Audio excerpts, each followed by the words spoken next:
안녕하세요. 사연 읽어주는 남녀입니다. 오늘도 와주셔서 감사드리며, 그럼 오늘의 사연 바로 소개해드리겠습니다. 처음에는 별로 신경도 쓰이지 않은 사람이었습니다. 회사에 새로운 상사 말이에요. 다들 까칠하다 어쩌다 했지만 전 그냥 새로 왔으니 잘하고 싶은가 보다 하고 넘어갔죠. 원래 스카우트에서 처음 온 사람들이 성과 내려고 초반에 과하게 달리고 그러잖아요. 그러려니 했습니다. 그러려니 하는 건 제 성격이기도 하지만 당시 제 앞에 놓인 삶이 너무 빡빡해서 다른 데 신경 쓸 여유가 없었다는 게 더 맞는 말이겠네요. 저는 딸만 넷인 집의 첫째입니다. 그것도 아무런 재주도 재능도 없는 그냥 첫째요. 2살 아래 둘째 동생은 머리가 비상하게 좋은데 그만큼 욕심도 많아서 항상 저를 이겨먹기 위해 안간힘을 썼는데요. 어렸을 때나 그게 분하지 조금 크고 나니까 그것도 그냥 그러려니 되더라고요. 오히려 냉정하게 상황을 보고 좀 아프기는 해도 바른말 툭툭 해주니 어쩔 때는 의지가 되고 오히려 그게 편하기도 했고요. 학원도 내 자매 중에 제일 많이 다니고 뭐든 자기가 제일 좋은 거 가지려고 하는 악바구니가 있어서 우리 자매들 사이에서는 별로 사이가 좋은 편은 아닙니다. 셋째 동생은 저랑 3살 차이인데 세상 자유로운 영혼이에요. 그림에 비상한 재주가 있어서 공부보다는 일찍부터 예체능계로 나갔고 입시 미술을 몇 달 다니지도 않았는데 꽤 좋은 학교에 붙은 천재형입니다. 넷째 동생은 잡기에 능한 애교 덩어리 막내라서 그 자체로 부모님 사랑을 듬뿍 받았죠.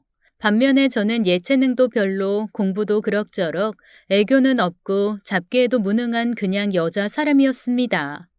비교당하는 것이 일상이었지만 딱히 또 그게 기분 나쁘거나 상처가 되지도 않는 무던한 성격이라는 게 그나마 절 살린 요소가 되었을지도 모르겠네요. 평범하게 자라 평범하게 학교 가고 평범하게 연애도 한두 번 하고 평범하게 취직도 했습니다. 상사 중에는 진상도 있었고 후배나 동기도 버거운 상대가 있었지만 개성 강한 내 자매의 첫째로 살면서 쌓인 내공이 저도 모르게 있었는지 회사 생활도 무난하게 하겠더라고요. 그 사람이 나타나기 전까지는 말이죠. 제 바로 윗상사가 갑자기 퇴사를 하고 나이가 꽤 들어 보이는 사람이 스카우트에서 왔거든요. 와, 그런데 진짜 깐깐하더라고요. 나중에 알고 보니 저보다 딱 10살이 많았는데 그동안 관례대로 했던 일들을 다 뒤집어 엎고 다들 모른 척 눈 감았던 것도 다 집어내고 아주 사람을 달달 볶았습니다. 그것 때문에 직원들 원성이 점점 커져갔지만 상대적으로 회사는 일의 규모가 잡혀가고 체계가 만들어지니 생산성은 오르더라고요. 그러니 직원들이 투덜거리는 게 무슨 소용이겠습니까? 경영진 입장에서는 새로운 그 사람이 귀인일 텐데요. 여튼 나름 편하게 다니던 회사가 만날 조기 출근에 야근에 주말도 없이 일을 하는 상황이 자꾸 발생하니 직원들이 몇 퇴사를 하고 말았습니다. 신기한 건 퇴사를 해도 일이 딱히 늘어났다거나 하는 느낌 없이 일단 돌아는 간다는 거였죠. 다들 힘들다 어쩌다 하는 상황에서도 전 또 성격대로 무난하게 시키는 일하고 잔소리하면 듣고 구박하면 구박 받으면서 다녔어요. 야근하면 야근 수당 나오고 추가로 일할 때면 개인 돈으로 밥도 한번 사주고 그랬거든요. 그렇게 3달인가 4달쯤 지났는데 그분이 저한테 그러시더라고요. 김 대리는 참을성이 많은 거예요? 아니면 그냥 무던한 거예요? 야근을 마치고 마지막까지 남은 저한테 야식을 먹고 가지 않겠냐고 해서 같이 회사 근처 일식집에서 가볍게 먹고 술도 한잔 한 날이었습니다. 그전에도 몇 번 그렇게 먹고 헤어진 적이 있어서 그냥 그날도 그러려니 했죠. 글쎄요, 둘 다인 것 같기는 한데 부모님은 무던하다고 하시고 친구들은 참을성이 많다고 했고 동생들은 무디다고 하고 어지간한 괴롭힘이나 잔소리는 별로 영향을 안 주나 봐요. 그런 것 같아요. 뭐랄까, 한 귀로 듣고 한 귀로 흘리고 그런 거 잘해요. 하이, 그렇구나. 되게 큰 장점이네요. 처음이었습니다. 다들 답답하다고만 했지 제 성격을 장점으로 봐준 사람은 한 명도 없었거든요. 여동생들은 어른이 된 지금도 저만 만나면 두 마디 대화를 하기도 전에 구박부터 합니다. 하여간 그렇게 답답하고 뚱해서 사회생활 하는 게 용타 언니는. 어렸을 때부터 그랬잖아. 보살인지 소인지. 언니들 그러지 마. 그래도 첫째 언니가 무난해서 우리 자매들이 안 갈라지고 그래도 이나마 유지하는 거야. 그러면서도 새 여동생은 만나기만 하면 제 성격이 답답하네 속 터지네 하며 구박 아닌 구박을 했죠. 부모님도 다를 건 없었고요. 그런데 절 몇 달 보지도 않은 상사가 그것도 모두에게 까칠하고 쌀쌀맞게 구는 사람이 처음으로 제 성격이 큰 장점이라고 해준 겁니다. 뭐랄까요? 그 순간 제 마음에 두껍게 쌓였던 벽 하나가 와르르 무너져 사라지는 것 같았습니다. 저도 모르게 활짝 웃어버렸죠. 사실 치열이 별로 고른 편이 아니라 입을 다물고 웃는 게 평생 습관인데 너무 갑자기 칭찬이 훅 들어오고 마음이 탁 풀리니까 저도 모르게 입을 벌리고 활짝 웃게 되더라고요. 웃으니까 완전 다른 사람 같은데요? 네? 아, 그래요? 덧니가 콤플렉스라 사실. 귀여워요. 한번 무너진 마음의 벽은 두께도 얇아지는지 그 사람의 귀엽다는 한마디에 파르르 떨리더라고요. 마음의 떨림이 손에도 전해지는지 앞에 놓인 명란구이를 하나 집어 올리는데도 젓가락이 달그락거렸습니다. 그리고 그런 제 손을 그 사람이 슥 잡더라고요. 우리 내일부터는 그냥 연인으로 한번 만나보지 않을래요? 심장이 몹시 뛰었습니다. 한 번도 남자라고 생각해 본 적이 없었는데 그 말을 듣자마자 아, 나도 모르게 이 사람을 좋아하고 있었구나. 내가 진짜 무디긴 무딘가 보다. 이 사람이 이렇게 말을 안 해줬으면 아마 끝까지 내가 좋아하고 있다는 것도 모르고 지나갈 뻔했다라는 생각이 들었습니다. 얼마나 떨리던지 고개를 못 들겠더라고요. 고개 좀 들어봐요. 좋아요, 싫어요. 누가 보면 내가 손잡고 협박하는 줄 알겠네. 그렇게 저희 둘은 연인이 되었습니다. 연애는 느리고 천천히 진행됐어요. 회사에서는 상사와 부하 직원이고 저도 그 사람도 다른 직원들의 입방아에 오르내리는 걸 원하지 않았거든요. 그러다 보니 오히려 직원들과의 뒷담화를 통해 그 사람에 대해 알게 되는 것도 있었습니다. 물론 그때마다 전 관계를 들키지 않기 위해 나름의 노력을 해야 했지만 워낙 티를 안 내는 게 오랜 습관이다 보니 저도 모르게 완벽한 포커페이스가 되더라고요. 근데 곽 부장님 있잖아. 사실 엄청 부잣집 아들이라는데? 나도 그 소문 들었어. 가업 물려받기 전에 사회생활 먼저 한다고 그냥 회사 취미처럼 다니는 거래. 아니 무슨 황태자의 서민 수업도 아니고 진짜래? 나 옛날 회사에서 같이 일하던 애가 아직도 가끔 연락하거든? 근데 우리 업종이 바닥이 좁잖아. 건너 다 알고.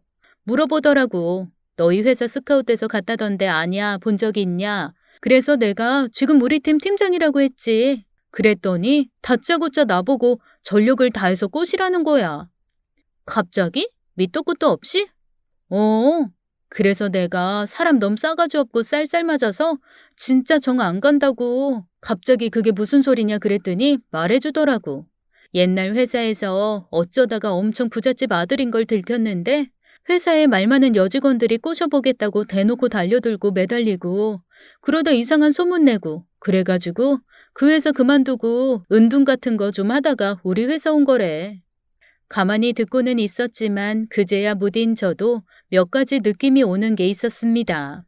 데이트를 주로 드라이브를 하면서 근교로 나가는 걸 많이 했는데 한 번은 브랜드도 생소한 고급차를 몰고 나왔더라고요. 뭐든 그러려니 하는 제가 봐도 이건 그동안 그 사람이 보여줬던 것들과 너무 차이가 큰 차여서 한번 물어봤거든요. 이거 뭐냐고. 그랬더니 차가 사고 나서 수리가 들어갔는데 보험사에서 대차를 해줄 수 있는 게 그 차뿐이어서 그냥 받았다고 하더라고요. 저는 또 그 말을 고지고대로 듣고 아 하고 말았습니다. 그러다 나중에 동생들이랑 얘기를 하다가 알았죠. 모질이니? 아니 어떤 보험사에서 미쳤다고 그 비싼 차를 대차로 내줘? 그걸 믿었어? 와, 언니 아무래도 그냥 바보인 것 같다, 바보. 언니, 혹시 그 사람 사실 알고 보면 엄청난 부자 아니야? 그럼 우리도 막 용돈으로 수표 주는 형부 생기는 거야? 줄 사람은 생각도 않는데 김칫국부터 마시는 동생들을 보며 어이없게 그냥 웃고 말았습니다. 또 나온 거죠. 저의 성격인 그러려니까요. 그런데 같이 일하는 직원들은 그게 아니었나 봅니다. 누군가 하나 그렇게 미끼를 던지니까 너도 나도 보고 들은 것, 의아하게 생각했던 것들을 줄줄 쏟아내더군요. 아, 그러고 보니 좀 놀랐던 적이 있긴 하다 나도. 저녁 같이 먹고 가볍게 2차 가자 그래서 술집에 간 적이 있는데 거기 마스터가 엄청 정중하게 인사하면서 킵해둔 술 얘기를 하더라고. 그날은 킵해뒀다는 거 안 마셨는데 아이 궁금하잖아. 그래서 며칠 뒤에 가서 슬그머니 물어봤지. 우리 팀장님이 혹시 무슨 술 킵하셨냐고.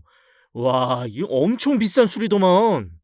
자세히 보면 소품 하나하나 예사롭지 않아요. 다 명품인 거 알아요? 맞아, 맞아. 지난번에 입고 온 조끼 있잖아. 그거 내가 어디서 많이 봤는데, 본 기억이 있는데 해서 찾아보니까 명품 브랜드에서 나온 이번 시즌 신상이더라.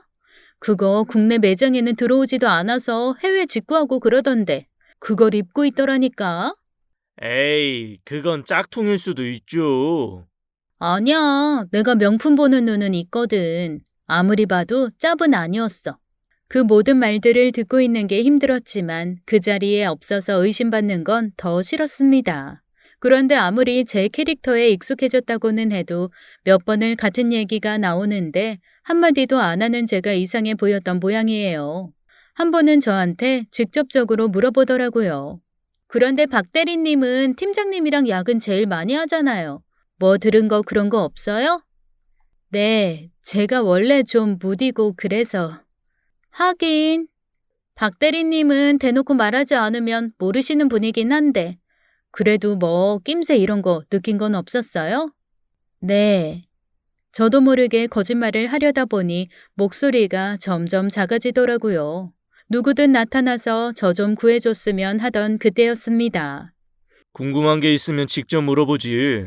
왜 답도 못 주는 사람한테 애둘러 물어봐요? 팀장님! 평소 탕비실 근처로는 발걸음도 안 옮기던 사람이 나타나자 거기서 커피 마시며 이런저런 수다를 떨던 직원들은 당황하며 혼비백산이 되었습니다. 회사에 내 소문 돌고 있는 거 알아요. 그런데 그런 거 신경 쓸 만큼 다들 한가한가 봐요. 일 부족하면 말해요. 일거리는 언제든 만들 수 있으니까. 소문의 근원지가 직접 등판하자 모두가 꼬리를 내리더군요. 다들 마시던 커피도 후다닥 내려놓고 허둥지둥 자리로 돌아가느라 바빴습니다. 잠깐만, 얘기 좀. 직원들을 따라 자리로 돌아가려는 저를 그 사람이 붙잡아 세우더라고요. 왜 안 물어봐? 회사 내에서 저한테 반말을 한 건 처음이라 좀 당황스러웠습니다. 뭘요? 그동안 이 얘기 저 얘기 많이 들었을 텐데 왜 한 번도 안 물어봤냐고. 소문은 그냥 소문이고 본인이 먼저 말 안 했을 때는 그런 이유가 있겠거니 했죠. 앞으로도 그럴 수 있어? 뭘요? 앞으로 그렇게 그러려니 묻어나게 그럴 수 있냐고. 질문이 좀 이상했지만 그때는 그냥 저한테 회사 내에서 비밀을 잘 지킬 수 있냐고 묻는 것인 줄 알았습니다. 아시잖아요. 제 성격. 뭐 변하겠어요? 그래, 믿을게. 그럼 우리 결혼하자. 네? 제가 워낙 기복이 없는 성격인데다 어렸을 때부터 장녀라는 이유로 하도 부엌 심부름을 많이 해서 손에서 뭘 잘 안 떨어뜨리거든요. 평생 살면서 접시 한 장, 컵 하나를 깨본 적이 없습니다. 오죽하면 제 칭찬에 인색한 엄마가 유일하게 손이 야무져서 뭐 하나 깨는 게 없다고 나중에 시집 가면 시어머니 사랑받을 거라고 그렇게 말씀을 하실 정도였으니까요. 그런데 탕비실에서 뜬금없이 청혼을 받으니 너무나 자연스럽게 손에서 컵이 떨어지더라고요. 와장창 깨지는 소리에 모두가 우르르 달려온 건 당연한 수순이었고요. 얼굴이 벌개진 채 컵은 깨져 있지, 무표정한 상사는 가만히 절 보고 있지, 사람들은 당연히 제가 몹시 혼이 났다고 생각했나 봅니다. 아우, 혼을 내도 탕비실에서 박 대리님 가요. 네? 혼낸 거 아닙니다. 그 사람의 말에 모두가 일제히 저와 그 사람을 쳐다봤어요. 청혼했습니다. 네, 난리가 났습니다. 우선 여직원들은 아주 단단히 뒤통수를 맞은 얼굴로 멍하게 서 있었고요. 남자 직원들은 서로 눈으로 몹시 바쁘게 대화를 하며 손짓 발짓으로 뭔가를 주고받더라고요. 사귄 지 반년쯤 되었고 이상한 소문이 더 돌아서 이 사람 곤란해지기 전에 그냥 결혼하려고요. 세상 모던하고 별 감흥 없는 저였지만 그때만큼은 심장이 뛰다 못해 입 밖으로 탈출하는 것 같았습니다. 정말 미치겠더라고요. 후덜거리는 다리를 끌고 자리에 와서 앉았지만 직원들의 호기심을 잠재울 수는 없었죠. 결국 저는 다시 여직원들에게 끌려나가 자초지종을 설명한 후에야 자리로 돌아올 수 있었습니다. 그동안 어떻게 그렇게 감쪽같이 속였냐면서부터 모르는 척 여우짓은 다 했다는 소리까지 살면서 제일 집중받는 하루를 보내고 나니 머리가 핑 돌았어요. 그래도 퇴근할 때 그 사람이 제 손을 잡고 당당하게 나가는 순간만큼은 몹시 좋더라고요. 아니, 아무리 그래도 그렇지. 미안해. 좀 더 멋있게 제대로 프로포즈 했어야 하는데 서운했어? 그건 아니지만 다들 너무 놀래서. 뭐 놀란 거야 할 수 없고 오늘은 내 얘기를 좀 해야 할 것 같은데 괜찮겠어? 아니면 내일 할까? 아니에요. 말해요. 그 사람은 천천히 자기 얘기를 시작했습니다. 결론적으로는 소문이 맞았더라고요. 돌아가신 아버지가 몇 대째 시멘트 사업을 하셨다고 했습니다. 지방에 공장이 좀 있고 시멘트를 하기 전에는 전봇대도 만들고 뭐 그러셨다 하더라고요. 그러다가 점점 사업이 커져서 건설 쪽에도 사업을 확장하고 한참 해외 건설 붐일 때는 거기서도 큰 돈을 버셨다고 했습니다.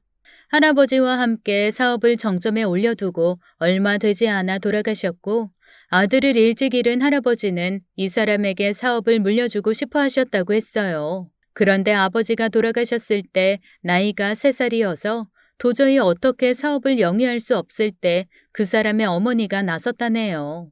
그는 자기 엄마가 어느 여자와는 많이 다르다고 했습니다.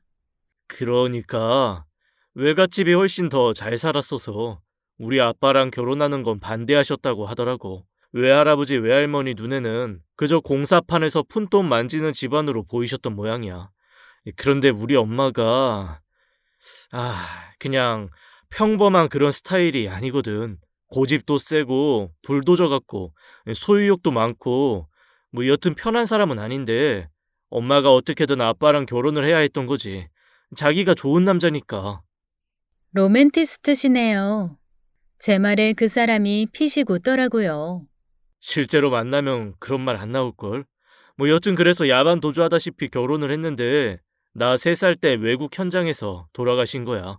그때 엄마가 나 없고 그 중동 뜨거운 나라를 가서 아빠 시신 수습하고 거기 공사 현장 안정화시키고 제대로 돌아갈 수 있게 반년을 있다가 오셨다 하더라고. 그런 사람이야 우리 엄마. 진짜 대단하신데요? 그렇지. 뭐 어떤 의미로는. 그런데 우리 아빠가 할아버지가 늦은 결혼으로 낳은 늦둥이거든. 외아들이었다고. 그러니까 할아버지는 사업을 물려줄 아들이 없어진 거지. 그렇다고 남의 손에 넘길 수는 없으니까 아마 내 삼촌의 아들, 그러니까 장성한 사촌형을 입양해서 일단 그 사촌형한테 사업을 나눠주시려고 했나 봐. 그런데 우리 엄마가 펄펄 뛰면서 그게 왜 그쪽으로 가냐고, 내가 클 때까지 자기가 꾸릴 테니 할아버지는 더 이상 참견하지 말라고 한 거야. 그냥 한마디로 반란이 일어난 거지.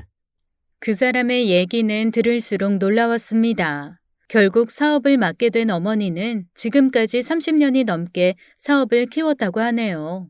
초반에는 기센 며느리가 들어와서 다 말아먹겠다고 했던 할아버지도 돌아가시기 전엔 고맙다고 하셨을 정도라니 말 다 했죠 뭐. 우리 엄마 목표는 하나야. 내가 그 사업을 물려받는 거. 벌써 70이 넘으셨는데 여전히 내가 회사를 물려받기를 원하시면서도 회장 자리에서 내려오실 생각은 안 하고 나보다 일찍 출근해서 나보다 늦게 들어오실 때도 많고 그래. 그리고 머뭇거리던 그 사람이 숨을 크게 들이쉬고는 조용히 말했습니다. 나에 대한 집착이나 이 사랑이 좀 크신 편이야. 그래서 내가 사업을 물려받기 위해 엄마가 운영하는 회사에 다니지 않고 이렇게 다른 회사를 다니고 있는 거고, 나도 가끔은 좀 숨 막힐 때가 있어서. 그는 그렇게 소문에 대한 사실을 제게 설명해 주었습니다. 얘기를 듣다 보니 그 사람도 이해가 되고 어머니도 이해가 되더라고요. 저 같아도 3살짜리 아들을 두고 남편이 죽었으면 그 아들에 대한 사랑이 지극했을 것 같았거든요. 게다가 남편이 남겨두고 간 사업을 어떻게든 아들에게 물려주기 위해 고군분투했다고 하니 한 번 얼굴도 못 본 어머니가 존경스러워지기까지 했습니다. 그리고 연애를 하면서 왜 그렇게 이 사람이 저의 묻어남을 계속 확인하고 그 부분에 대해 크게 평가하고 칭찬하고 좋아했는지도 알 수 있었어요. 자기 엄마를 견디려면 저 같은 성격이 아니면 힘들 거라고 생각한 거겠죠. 존경스러운 분이네요. 그리고 나 같아도 그 나이에 혼자 돼서 3살 아들 하나 키우면서 그 아들 줄 회사 지키려면 집착이 좀 생길 것 같은데. 그게 그렇게 간단하고 쉽고 그렇지는 않아.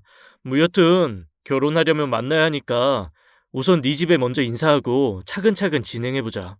그 다음부터는 정말 순식간에 모든 것이 흘러갔습니다. 저는 계속 회사를 다니기로 했고 팀장님, 아니 남편은 어머니 회사로 자리를 옮기기로 했어요. 일 잘하고 규모 잘 잡아가던 팀장님의 퇴사에 경영진은 몹시 안타까워했죠. 차라리 제가 그만두고 팀장님이 남아있으면 좋겠다는 눈치까지 보였습니다. 하지만 뭐 남편은 물려받을 사업이 있는 사람이고 저는 일을 그만두고 집에 들어앉을 생각은 없었으니 눈치 볼 거 있나요? 그냥 제 성격대로 그러려니 서운하거나 아까울 수 있겠거니 하고 모르쇠로 일관해야죠.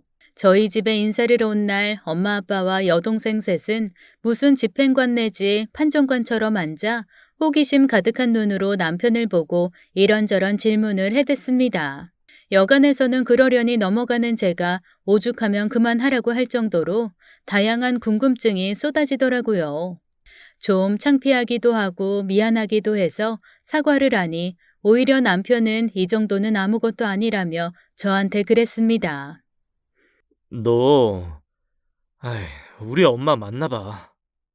그런데 그렇게 계속 만나보라는 말만 할 뿐 결혼 날짜는 3달 앞으로 다가왔는데 정작 저는 한 번도 어머니를 뵙지 못했어요.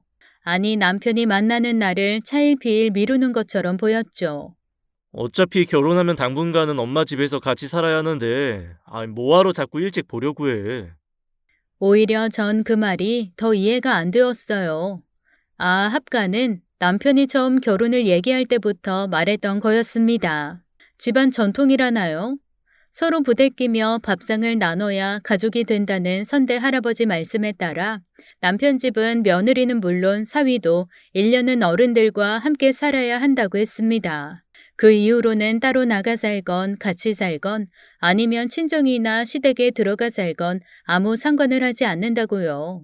저희 집에서는 재산이 없는 집도 아니고 뭘 시댁에 들어가 사냐고 처음에는 펄쩍 뛰었지만 1년 뒤 큰 평수의 아파트와 함께 독립할 거라는 남편 말을 듣고 그래 1년이면 뭐 라고 허락을 하신 상태였습니다.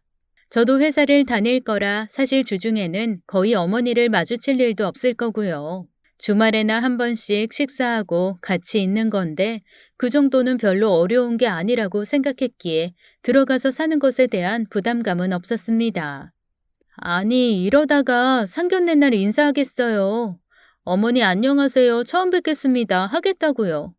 왜 안 만나게 해요? 혹시 어머니가 저 싫어하세요? 몇 번씩 만남을 미루는 것을 보니 아무리 저라도 이상한 생각이 들더라고요. 싫어하긴. 그냥 어머니도 바쁘시고. 아니다. 그래, 이번 주 어때? 주말에. 좋아요. 그렇게 저는 제가 조르는 형국이 되어 결국 상견례를 2주 앞두고 어머니를 뵐 수 있었습니다. 여동생들이 저보다 더 긴장해서 이 옷을 입혔다 저 옷을 입혔다 하며 수선을 떨더라고요. 평소 정없다 생각했는데 그래도 혈육은 혈육인지 어찌나 신경을 쓰고 무심한 듯 툴툴거리면서도 생각을 해주는지 아, 결혼할 때가 되니까 그래도 내가 관심을 받는구나, 사랑을 받긴 받는구나 하는 생각이 들었습니다. 엄마도 은근히 신경이 쓰이시는지 꽁꽁 숨겨둔 작은 알이 박힌 반지도 하나 제 손에 끼워주셨어요. 그리고 예물 예단은 어떻게 하실 건지 좀 듣고 오라고 하시더라고요. 너무 손 허전하고 그러면 없어 보여. 두 번째 손가락에라도 하나 끼고 나가. 그리고 어머니가 원하시는 게 있는지 한번 슬쩍 떠보고, 응? 저 통해서 그리고 남편 통해서 들은 재산과 사업 규모에 조금 부담이 되신 듯 했습니다. 물론 남편이 자기 선에서 적절하게 알아서 하겠다고 말을 하기는 했지만 부모님 입장은 또 그게 아니신 모양이더라고요. 저도 좀 부담스러운 부분이 있었고요. 옅은 옷을 4번쯤 갈아입고 평생 처음 돈 들여서 메이크업도 하고 어머니를 만나러 나갔습니다. 만나서 반갑다. 한눈에 딱 봐도 만만치 않은 어르신이 절 보자마자 손을 딱 내미시더군요.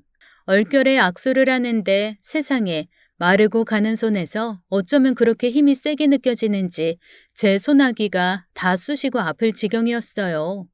살짝 긴장한 저를 시어머니는 위에서 아래로 찬찬히 훑어보시더군요. 그런데 그 눈빛이 어쩐지 몹시 소름 끼치고 서늘했습니다. 그냥 단순한 호기심과 관심으로 훑어보는 게 아니라 뭐랄까 호랑이나 사자가 먹기 직전에 사슴이나 얼룩말을 매섭게 노려보는 것 같은 느낌이랄까요. 더 이상했던 건 남편의 태도였어요.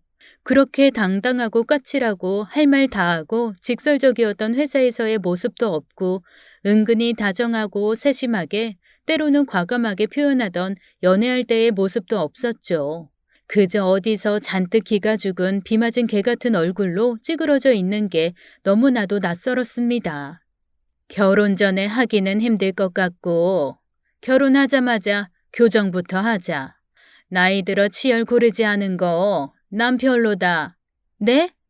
네. 조금 삐뚤고 덧니가 나서 활짝 웃는 게 습관이 안 된 콤플렉스일 뿐 사는 데는 지장이 없어서 교정은 한 번도 생각해 본 적이 없었습니다. 그런데 시어머니는 만나서 인사하자마자 바로 교정 얘기부터 꺼내시더라고요. 그리고 위아래로 훑어보시면서 시선을 딱딱 집어 멈추시는데 마치 발가벗겨진 채 심사당하는 기분이었습니다. 엄마가 너무 빈손이면 초라하다고 끼워주신 반지에 시선이 닿은 시어머니가 그러시더라고요. 보이는 것처럼 검소하고 돈 욕심 없는 사람이면 좋겠구나. 이게 대체 없어 보인다는 욕인지 아니면 진짜 검소해 보여서 좋다는 건지 도통 구분이 되지 않았습니다. 어디 박씨니? 춘천 박씨입니다.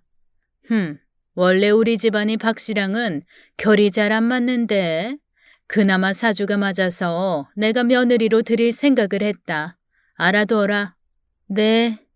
안 그래도 어머니를 만나기 전 남편이 저한테 사주를 물어보긴 했었습니다.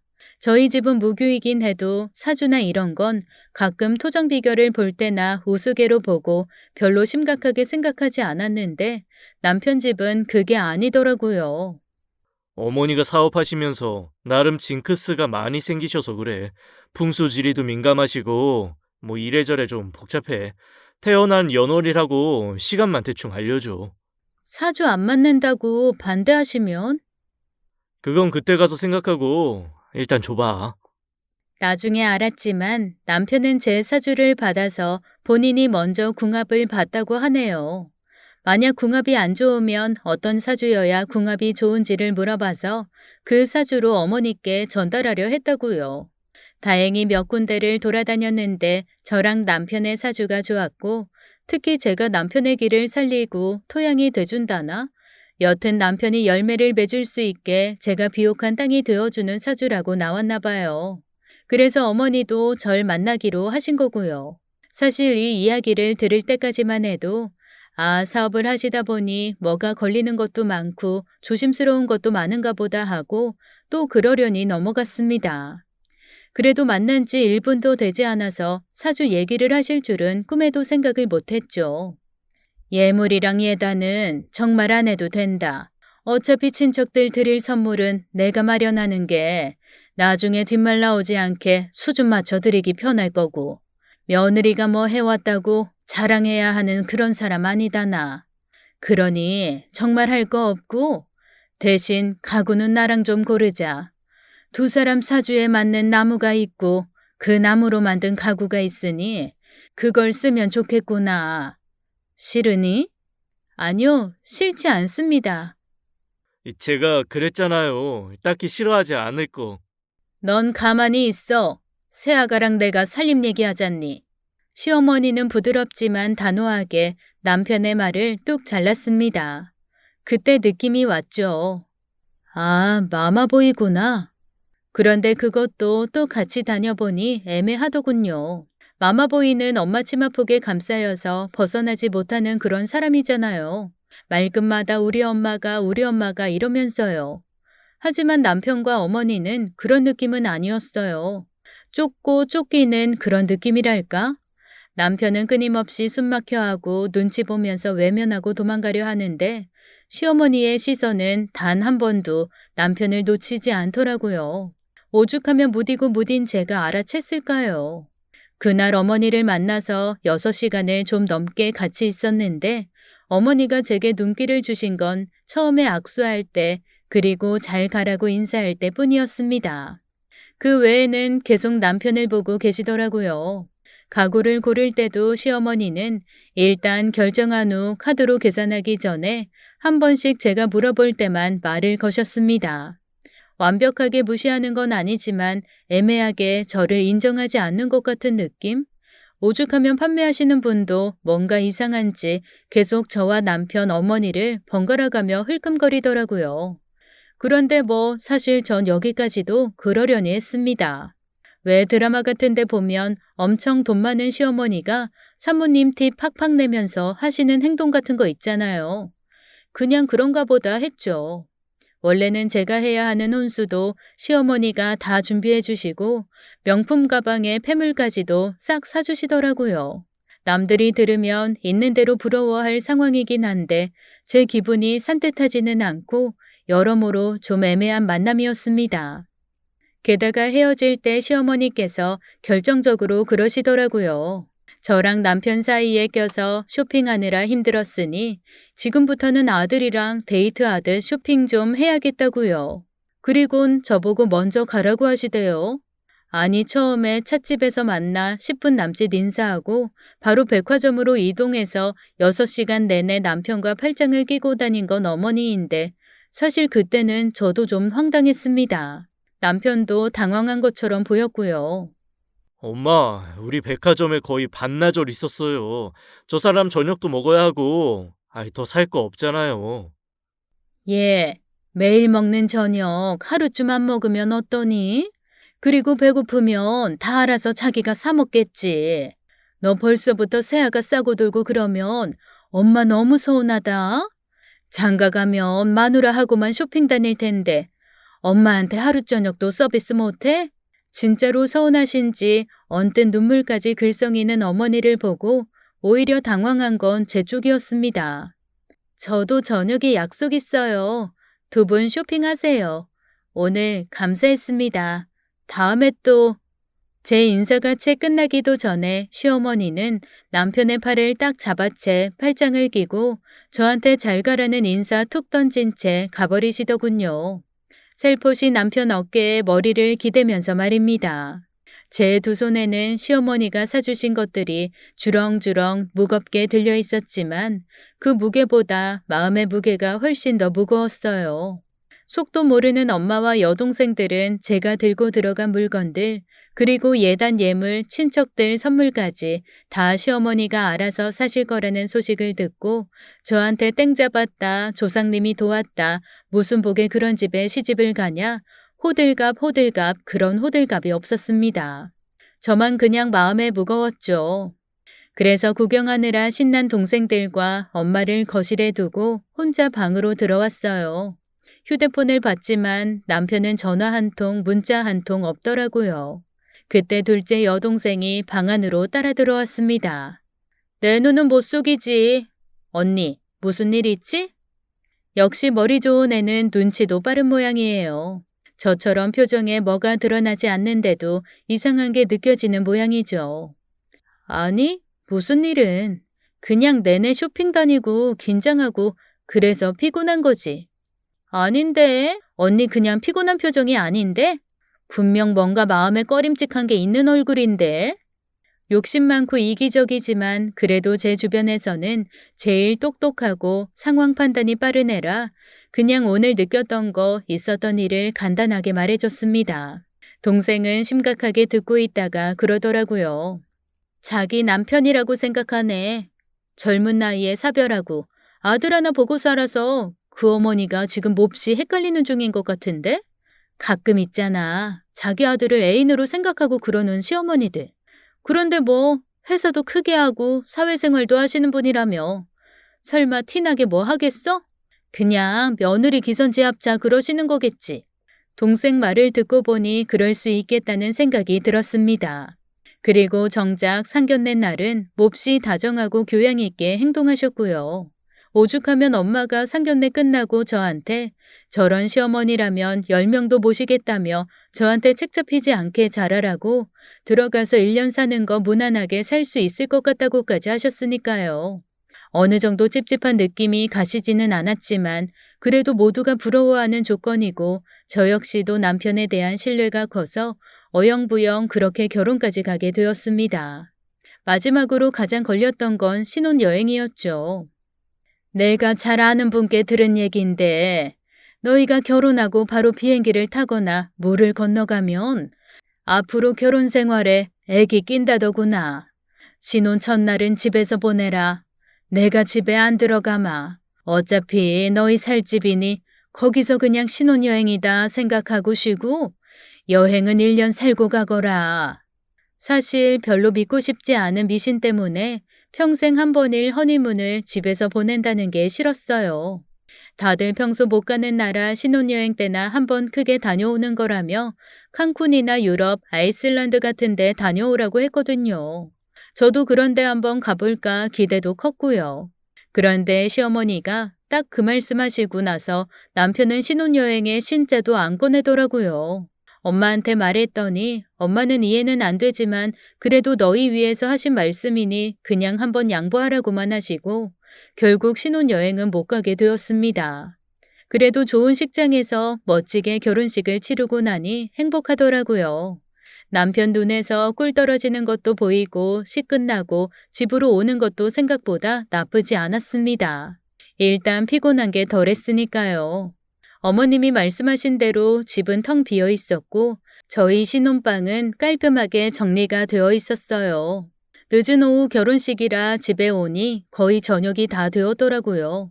머리에 잔뜩 지른 핀도 좀 빼고 싶고 1cm는 얹은 것 같은 화장도 지우고 싶고 무엇보다 얼른 한숨 자고 싶었습니다. 그래서 남편과 서로 장난도 치고 나름 꽁냥거리면서 씻은 후 이른 저녁을 먹고 침대에 누웠습니다. 뭐 진짜로 첫날 밤은 아니었지만 그래도 떨리더라고요. 게다가 방이 너무 커서 약간 위압감이 오니 그렇게 잠이 오던 게 다 깨버렸습니다. 뭔가 낯설어서 그런가? 잠이 깨버렸어. 슬슬 익숙해지겠지. 이제 당신 집인데 뭐. 이거 다 당신 거야. 이게 왜 내 거야? 어머니 거고 당신 거고 그렇지. 어머니가 천년 만년 사시겠어? 당신 월급 받은 건 그냥 당신 쓰고 싶은 데 써. 친정에 주건 사고 싶은 걸 사건 살림하는 돈이랑 용돈은 내가 카드 줄게. 그리고 차츰 우리 집 부동산이랑 재산이랑 알려줄 테니까 당신도 알고 있어. 근데 그렇게 많아? 돈이? 많지. 회사 지분이랑 부동산이랑 뭐 이것저것 다 끌어모으면 몇백억은 되니까. 비스듬히 기대서 누워있던 저는 너무 놀라서 벌떡 일어나 외쳤습니다. 몇백억? 그러니까 돈 걱정은 하지 말라고. 결국 다 당신이랑 나랑 쓰고 살 돈이니까. 어머니와 함께 있을 때와 달리 남편은 뭔가 당당해 보였고 자신만만한 모습이었어요. 첫날 밤 제 앞에서 좀 어깨를 펴고 싶어서 약간 허세를 부리는 게 아닌가 싶기도 했지만 나름 또 그런 모습이 귀엽기도 하더라고요. 그래서 그냥 장단을 맞춰주기로 했습니다. 한 번도 해보지 않은 애교를 부려보기로 말이죠. 진짜? 나 말만 들어도 너무너무 좋다. 신랑 엄청 잘 만났네. 회사에서 누가 괴롭히면 사표 멋지게 딱 던질 테니까 당신이 사람 보내서 사모님 모시러 왔습니다. 이렇게 나 데리고 나가주고 그러는 거야.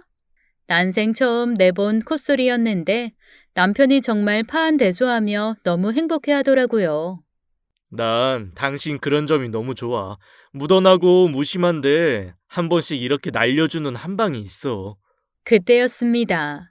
어디선가 콩 하고 뭔가 부딪히는 소리가 나더라고요. 저랑 남편은 동시에 웃던 것도 움직이던 것도 멈추고 귀를 곤두 세웠습니다. 밖에서 들리는 소린가? 그러게, 당신도 들은 거지? 거실이나 그런 데는 아닌 것 같은데. 가끔 창문 쪽 난간에 고양이들이 올라가서 뛰는데 그 소린가 보다.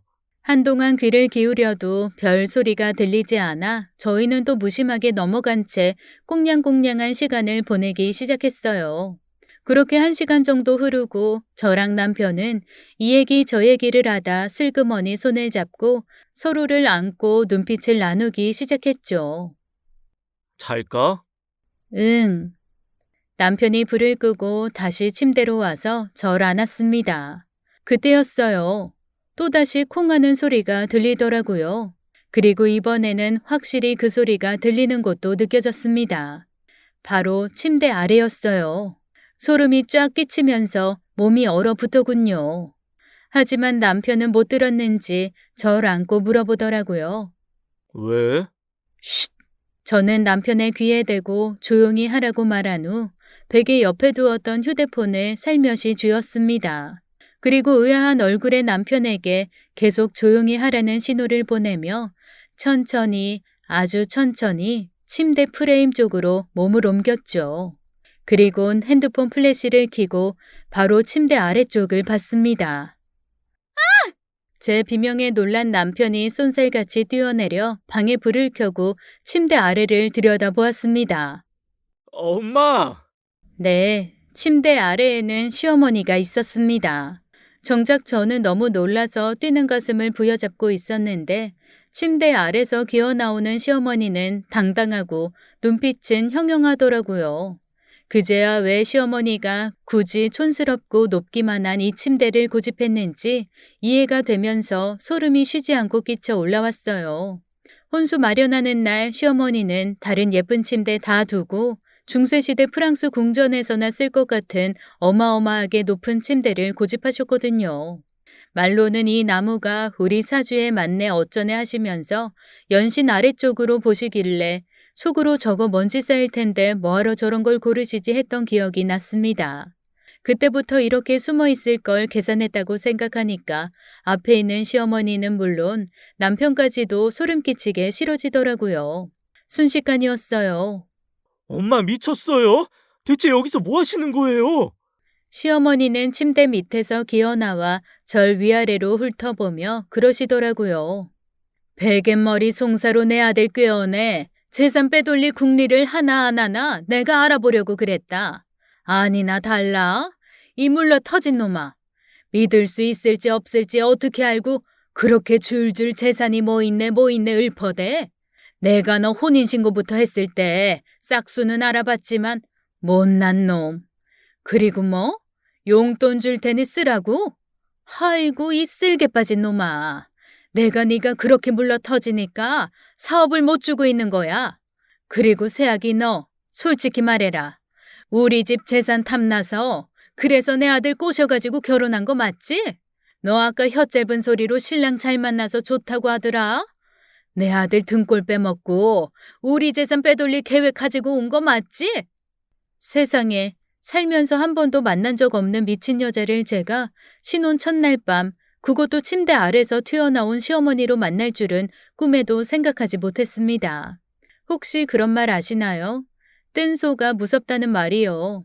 저희 외할머니가 자주 하시던 말인데 어렸을 때 저 보면서 항상 그러셨거든요. 뜬소 알아?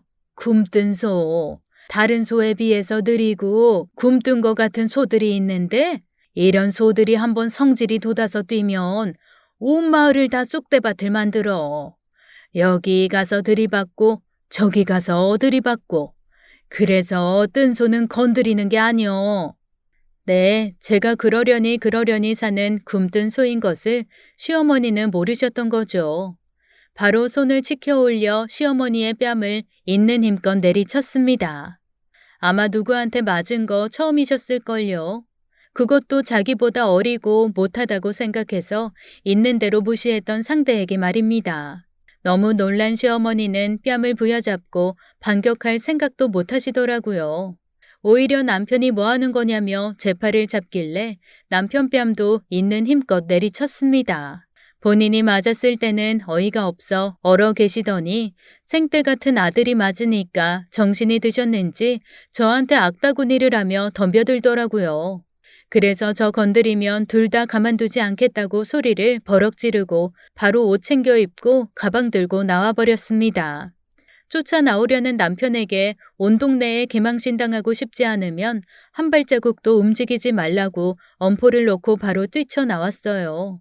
세상에 너무 어이가 없었습니다.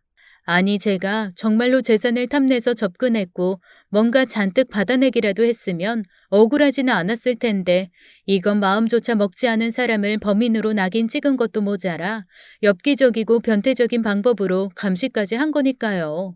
분해서 저도 모르게 발이 동동 굴러지더라고요. 창피해서 친구들한테도 말 못할 것 같고 당장 친정에 갈 수도 없어서 일단 둘째 여동생에게 문자를 했습니다. 고맙게도 동생은 제 문자를 받자마자 바로 저한테 달려와 주었어요. 오기 직전에 예약을 했다며 깨끗한 호텔에 방도 잡아주고 씩씩거리면서 저 대신 화도 내고 욕도 해주더군요. 그리고 이건 이혼을 해야 한다, 귀책 사유는 상대에게 있다며 아는 변호사에게 연락을 한 해 만에 저보다 더 흥분해서 길길이 날뛰었습니다. 사실 신혼여행도 안 가고 바로 집으로 들어갈 거라 상견례를 하고 나서 얼마 후에 혼인신고를 했거든요. 이것도 남편이 우겨서 번갯불에 콩 볶듯 했습니다. 혼인신고 늦어봐야 좋을 거 없대. 너도 나도 서로 눈치 보면서 하는 그런 결혼 아니잖아. 하루라도 빨리 법적 부부돼서 나 네 보호자 하고 싶어. 그 말이 그때는 그 어떤 사랑 고백보다 로맨틱했습니다. 그래서 그냥 그 사람 말 듣고 혼인신고를 했죠. 나중에 시어머니가 듣고 펄펄 뛰셨지만 그때도 전 그냥 결혼 전에 한 게 싫으신 건가 하고 말았고요. 지금 생각해보니 법적으로 엮이는 것 자체를 미루거나 막고 싶었던 게 아니었나 싶더라고요. 계속 연락이 오는 남편을 피하다가 집에서 뛰쳐나온 지 일주일 만에 동생을 대동한 채 만났습니다. 남편은 그동안에 살이 쏙 빠져 사람 꼴이 말이 아니더라고요. 도끼 눈을 뜨고 옆에 딱 앉아있는 둘째 여동생을 본 남편이 우물쭈물거리길래 여동생한테 잠깐 자리 좀 피해달라 하고 둘이 마주보고 얘기를 시작했어요. 미안해. 이번 일은 정말 엄마가 잘못한 거야. 그런데 당신 무난하고 무던한 사람이잖아. 나 만나면서 내가 계속 어떤 일이 있어도 무던하게 지금처럼 나만 보고 가줄 수 있냐고 했을 때 그럴 수 있다고 했잖아. 어? 진짜 어이가 없네. 지금 그래서 나한테 그 집에 다시 들어가서 살라고? 그 여자를 시어머니라고 보고 살라고? 내가 대신 사과할게. 엄마도 과했다고 미안하다고 그러셨어. 아니, 직접 말도 안 하는 그런 원격 사과가 어딨어? 그리고 당신 나한테 뭐라 그랬어? 하루라도 빨리 혼인신고해서 내 보호자가 되고 싶다며. 이게 보호니? 사지로 내밀고 내 뒤에 숨는 걸로 느껴지는데 난? 그건 아니야. 그리고 그렇게 무조건 밀어내지만 말고 집은 구해지는 대로 나가서 살자. 어? 신혼집에 쳐들어올지 아닐지 내가 어떻게 알아?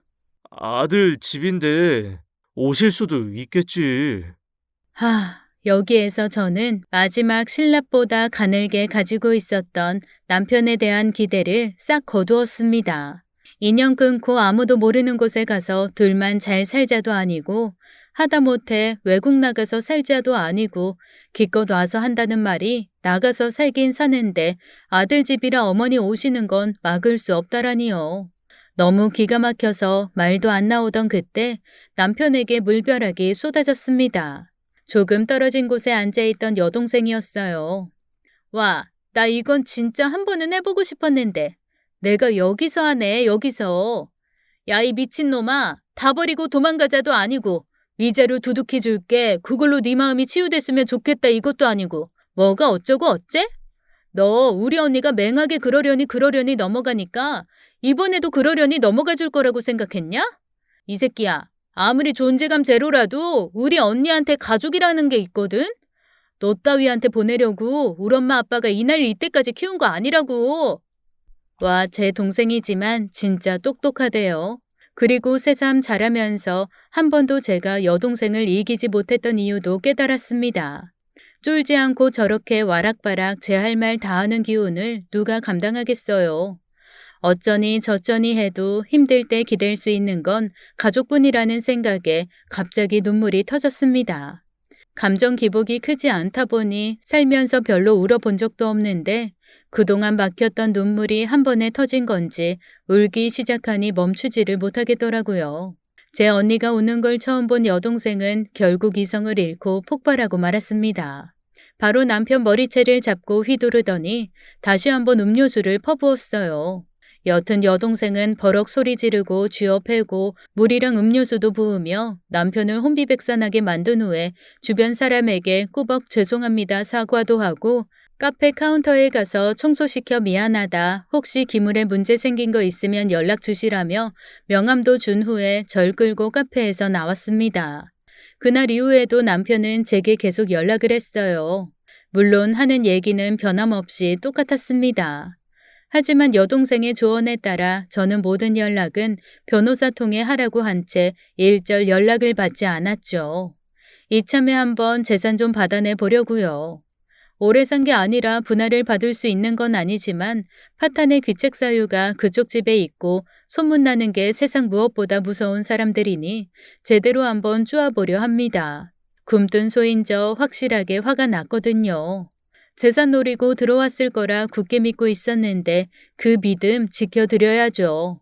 아, 안 그래도 시어머니가 직접 찾아오신 적이 있었습니다. 아마 변호사가 연락했을 쯤이었는데 저만큼이나 굼뜬 소인 줄 알았던 저희 엄마가 글쎄 소금을 뿌리시더라고요. 명품 옷에 소금이 눈처럼 들러붙는 걸 보면서 미친 사람처럼 펄펄 뛰는데 첫날 밤 보았던 침대 아래 광기서린 눈빛이 다시 보이면서 구역질이 쉴 새 없이 나왔습니다. 동네 창피해서 어디 살겠나 싶었는데 둘째 동생이 또 그러더라고요. 피해자가 자꾸 도망다니는 세상, 그거 우리라도 만들지 말자고요. 생각보다 미친 사람도 많지만 생각보다 좋은 사람도 많으니까 그냥 우리 자리 지키면서 살자고 말입니다. 뭐 당분간은 저도 숨거나 피할 생각은 없어요. 철저하게 받아낼 수 있는 거 다 받아낼 거거든요. 엄마 뒤에 숨어서 비겁하게 구는 아들놈이나 돈과 아들이 권력이고 온전히 자기가 다 휘두를 수 있다고 생각하는 거만한 엄마나 한번 세상에는 자기 맘대로 되는 일이 없기도 하다는 것을 철저하게 알려주려고 합니다. 두고 보세요. 지금까지 사연 읽어주는 남녀였습니다. 끝까지 함께 해주신 여러분 감사드리며 저희는 다음 사연으로 돌아올게요. 감사합니다.